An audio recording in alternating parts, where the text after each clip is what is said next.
नमस्कार विद्यार्थी मित्रांनो, स्पर्धा परीक्षा डिजिटल लर्निंग या यूट्यूब चॅनलवरती आपल्या सर्वांचं स्वागत आहे।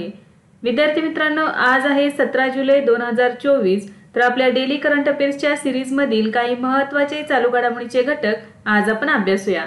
चला तर मग आजच्या व्हिडिओला सुरुवात करूया। फर्स्ट क्वेश्चन आहे, पंतप्रधान नरेंद्र मोदींनी अलीकडेच कोणत्या राज्यात भारतातील सर्वात लांब शहरी बोगदा प्रकल्पाची पायाभरणी केली आहे? तर याचे योग्य उत्तर आहे महाराष्ट्र।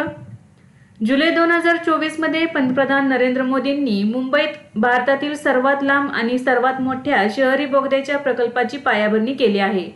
तर बघा विद्यार्थी मित्रांनो, यावरती असाही प्रश्न विचारला जाऊ शकतो की भारतातील सर्वात लांब आणि सर्वात मोठा शहरी बोगदा कोठे बांधण्यात येत आहे? तर महाराष्ट्रातील मुंबई या ठिकाणी बांधण्यात येत आहे। हा प्रकल्प मुंबई महानगर प्रदेश विकास प्राधिकरणाने राबवलेला आहे। यासाठी एकूण 16,000 कोटी रुपयांचा खर्च येणार आहे।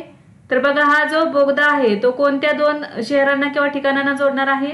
तर ठाणे आणि बोरिवली हे दुहेरी बोगद्याच्या प्रकल्पामुळे प्रवासाचा वेळ 1 तासावरून फक्त 12 मिनिटांवर येणार आहे। तर हा जो सर्वात मोठा आणि सर्वात लांब शहरी बोगदा आहे हा ठाणे आणि बोरिवली या दोन ठिकाणांना जोडणार आहे। तर हा दुहेरी बोगदा आहे। बोगद्यातून पश्चिम द्रुतगती मार्गावरील वाहनांना थेट ठाण्याच्या पूर्व द्रुतगती मार्गावर जाता येणार आहे। तर अंतर कमी करण्यासाठी संजय गांधी राष्ट्रीय उद्यानांतर्गत हा बोगदा बांधण्यात येत आहे। नेक्स्ट आहे, सुखोई 30 MKI लढाऊ विमान उडवणारी IAF ची पहिली महिला पायलट कोण आहे, जिने प्रथमच पिच ब्लॅक मिलिटरी एक्सरसाइज मध्ये भाग घेतला आहे? तर याचे उत्तर आहे भावना कंठ। भावना कंठ ह्या पिच ब्लॅक लष्करी सराव 2024 मध्ये सहभागी झाले आहेत। भावना कंठ ही सुखोई 30 MKI लढाऊ विमान उडवणारी IAF ची पहिली महिला पायलट आहे। 2019 मध्ये त्या लढाऊ विमाने चालवण्यासाठी पात्र ठरलेल्या पहिल्या महिला लढाऊ पायलट बनल्या। 43वा पिच ब्लॅक मिलिटरी सराव 2024 ऑस्ट्रेलियामध्ये आयोजित करण्यात आला आहे। तर यामध्ये भावना कंठ या सहभागी झालेल्या आहेत। तर 12 जुलै ते 2 ऑगस्ट 2024 या कालावधीत हा सराव आयोजित करण्यात आलेला आहे।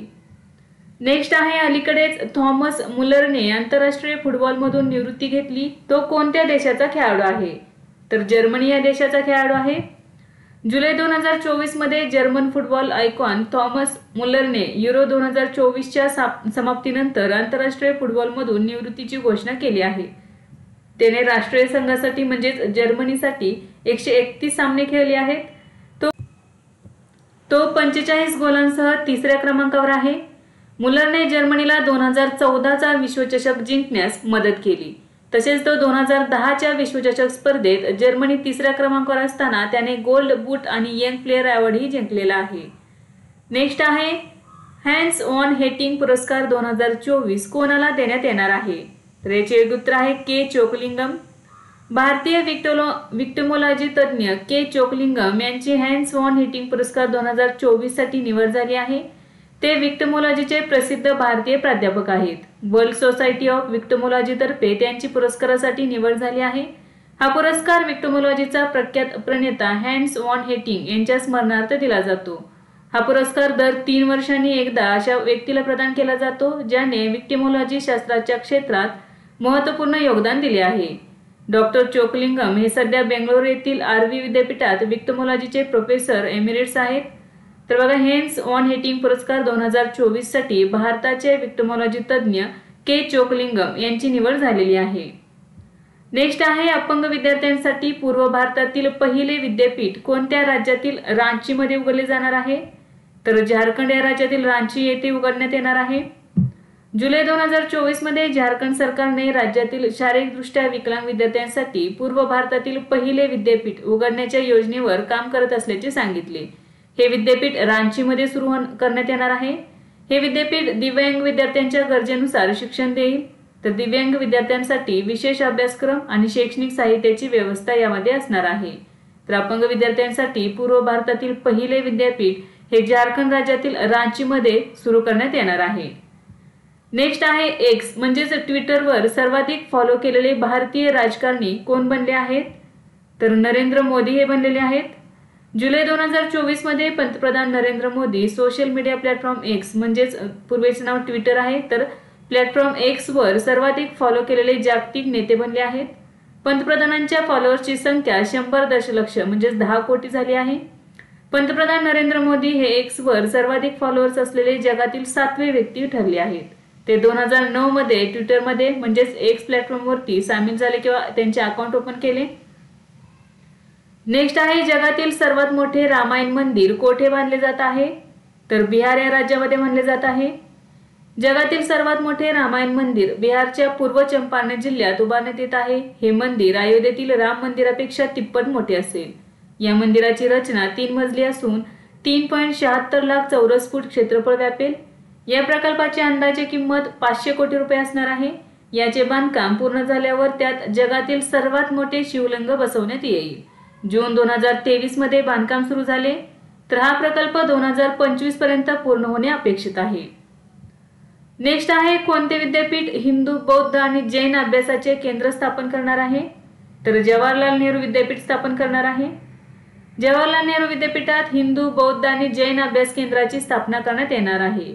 Institute of Sanskrit and oriental studies अंतर्गत ही 3 अभ्यास केंद्रे स्थापन करण्यात येणार आहेत. यामध्ये पदव्युत्तर अभ्यासक्रम चालवले जातील तसेच विद्यार्थ्यांना PhD ही करता येणार आहे.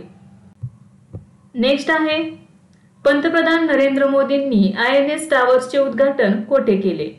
तर मुंबई या ठिकाणी केलेले आहे. जुलै 2024 मध्ये पंतप्रधान नरेंद्र मोदी यांनी मुंबईत इंडियन न्यूजपेपर सोसायटीच्या सचिवालयात INS टावर्सचे उद्घाटन केले. Indian newspaper society he press of इंडियाची केंद्रीय संस्था म्हणून काम करते. तर भारतातील वृत्तपत्र स्वातंत्र्याचे रक्षण आणि संवर्धन करण्यात त्याची मोठी भूमिका आहे.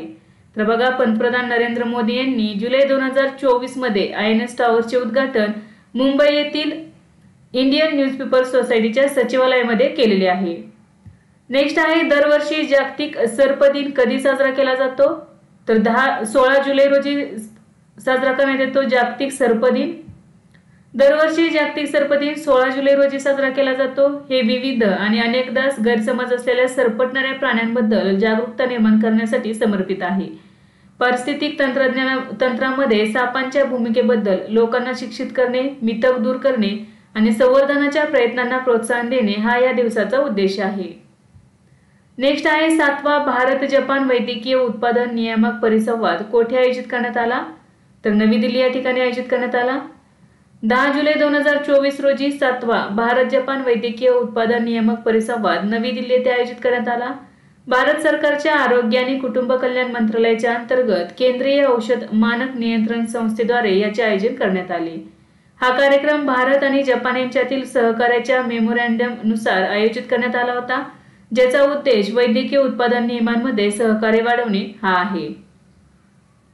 नेक्स्ट आहे पेटीएम पेमेंट्स बँकेने नवीन CEO म्हणून कोणाची नियुक्ती केली आहे?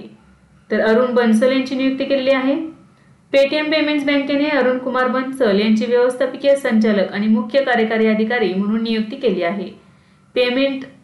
पेटीएम पेमेंट्स बँक ही 197 कम्युनिकेशन्सची सहयोगी संस्था आहे. बन्सल हे IDBI बँकेचे माजी कार्यकारी अधिकारी आहेत. त्यांनी IDBI बँकेत कार्यकारी संचालक आणि कोषागार प्रमुख म्हणून कार्य केले आहे. नेक्स्ट आहे स्टार्टअप आणि कृषी उद्योजकांना समर्थन देण्यासाठी भारत सरकार कोणता उपक्रम सुरू करणार आहे? तर स्टार्टअप आणि ग्रामीण उपक्रमांसाठी ॲग्री फंड हा उपक्रम सुरू करणार आहे. स्टार्टअप आणि कृषी उद्योजकांना समर्थन देण्यासाठी भारत सरकार स्टार्टअप आणि ग्रामीण उपक्रमांसाठी ॲग्री फंड हा उपक्रम सुरू करणार आहे. तसेच कृषी आणि संबंधित क्षेत्रात काम करणाऱ्या स्टार्टअप्सना थेट इक्विटी समर्थन देण्यात येईल. 750 कोटी रुपयांच्या श्रेणी 2 पर्यायी गुंतवणूक निधीची स्थापना करून भारताच्या कृषी क्षेत्रात नाविन्य आणि टिकाऊपणा वाढवणे हे या उपक्रमाचे उद्दिष्ट आहे. हा फंड इक्विटी आणि डेट सपोर्ट दोन्ही देईल. नेक्स्ट आहे नुकतेच KP शर्मा ओली कोणत्या देशाचे पंतप्रधान झाले आहेत? तर नेपाळ या देशाचे झालेले आहेत. 15 जुलै 2024 रोजी KP शर्मा ओली हे नेपाळचे 3ऱ्यांदा पंतप्रधान झाले आहेत. ते नेपाळची कम्युनिस्ट पार्टीचे नेते आहेत. नेपाळी काँग्रेस पक्षाने समर्थित युती सरकारचे नेतृत्व केले. माजी पंतप्रधान पुष्पकमल दहल प्रचंड यांनी विश्वासदर्शक ठराव गमावल्यानंतर ओली यांची नियुक्ती झाली आहे. 2027च्या पुढील सार्वत्रिक निवडणुकांपर्यंत KPS ओली आणि काँग्रेस अध्यक्ष शेर बहादूर देवबा हे प्रत्येकी 18 महिन्यांसाठी वैकल्पिकरित्या पंतप्रधान म्हणून काम करतील. म्हणजेच आता KP शर्मा हे झालेले आहेत तर 18 महिन्यांनंतर काँग्रेस अध्यक्ष शेर बहादूर देवबा हे नेपाळचे पंतप्रधान होतील। नेक्स्ट आहे सौश्रुतम 2024 चे आयोजन कोणी केले? तर all India institute of Ayurveda नवी दिल्ली यांनी केलेले आहे। 13 जुलै 2024 रोजी all India institute of Ayurveda नवी दिल्ली येथे शल्यतंत्र विभागातर्फे दुसरे राष्ट्रीय चर्चासत्र सौश्रुतम शल्य संमेलन यशस्वीरित्या आयोजित करण्यात आले। एम्स भोपाळचे संस्थापक संचालक प्रोफेसर संदीप कुमार हे उद्घाटन समारंभाचे प्रमुख पाहुणे होते। शस्त्रक्रियेचे जनक मानले जाणारे महान वैद्य सुश्रुत यांच्या स्मरणार्थ दरवर्षी 15 जुलै रोजी सुश्रुत जयंती साजरी केली जाते।